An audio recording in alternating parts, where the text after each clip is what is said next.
ಈ ಕಾರ್ಯಕ್ರಮನ ಹಮ್ಮಿಕೊಂಡಿದ್ದ ನಿರೀಕ್ಷೆ ನಾವು ಇರಲಿಲ್ಲ. ನಾವು ನಿರೀಕ್ಷೆ ಇಟ್ಟಿದ್ದು 1.5 ಲಕ್ಷ ಜನ ಬರ್ಬೋದು ಅಂತ ನಿರೀಕ್ಷೆ ಇಟ್ಟಿದ್ವಿ.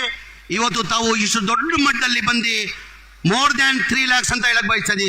3 ಲಕ್ಷದಿಂದ ಹೆಚ್ಚಾಗಿ ಇವತ್ತು ಜನ ಬಂದು ಈ ಕಾರ್ಯಕ್ರಮ ತಾವು ಯಶಸ್ವಿ ಮಾಡಿದ್ದೀರಾ.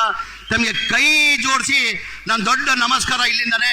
ಹಾಗಾಗಿ ನಾನು ಮುಖ್ಯಮಂತ್ರಿಗಳು ಮನವಿ ಇಷ್ಟೇ ಮಾಡಿಕೊಳ್ಳೋದು, ನಮ್ಮ ಜನಗಳು, ನಮ್ಮ ಜಿಲ್ಲೆ ಬೇಡಿಕೆ ಜನಗಳು ಇರೋದು ಸರ್, ನಮ್ಮ ಒಂದು DC ಕಚೇರಿ ಆಫೀಸ್ ಆಗಬೇಕು 100 ಕೋಟಿ ವೆಚ್ಚದಲ್ಲಿ ಅಂತ ಒಂದಿದೆ. ತಾವು ಸೂಚನೆಯನ್ನು ಕೊಟ್ಟಿದ್ದೀರಾ.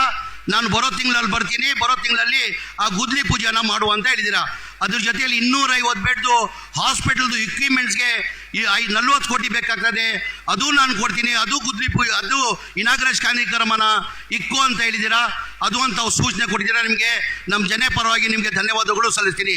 ಅದ್ರ ಜೊತೆಯಲ್ಲಿ ಎಲ್ಲರಿಗಿಂತ ಹೆಚ್ಚಾಗಿ ನಮಗಿರೋದು ಇಲ್ಲಿ ಗೇಟ್ 19 ತಮಗೆಲ್ಲ ಗೊತ್ತೇ ಇದೆ.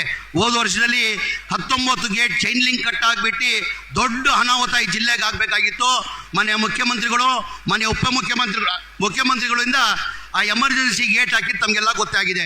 ನಾನು ಇಷ್ಟೇ ಒಂದು ರಿಕ್ವೆಸ್ಟ್ ಮಾಡ್ಕೊಳ್ಳೋದು, ದಯಮಾಡಿ ಆ ಗೇಟನ್ನು ಆದಷ್ಟು ಬೇಗ ಪರ್ಮನೆಂಟ್ ಮಾಡಬೇಕಂತ ಮನೆ ಮುಖ್ಯಮಂತ್ರಿಗಳು ಕೇಳ್ಕೊತೀನಿ. ಅದ್ರ ಜೊತೆಯಲ್ಲಿ ನಾನು ಹೆಚ್ಚಾಗಿ ನಾನು ಮಾತಾಡೋಕ್ಕೆ ಹೋಗಲ್ಲ. ಅದ್ರ ಜೊತೆಯಲ್ಲಿ ಭಾಳಷ್ಟು ಜನದ್ದು ಬೇಡಿಕೆಯಲ್ಲಿ, ರೈತರದ್ದು ಬೇಡಿಕೆ ಇರೋದು ಇಲ್ಲಿ ಶುಗರ್ ಫ್ಯಾಕ್ಟ್ರಿ ಆಗಬೇಕಂತ ಮನೆ ಮುಖ್ಯಮಂತ್ರಿಗಳು ಸೂಚನೆ ಕೊಟ್ಟಿದ್ದಾರೆ.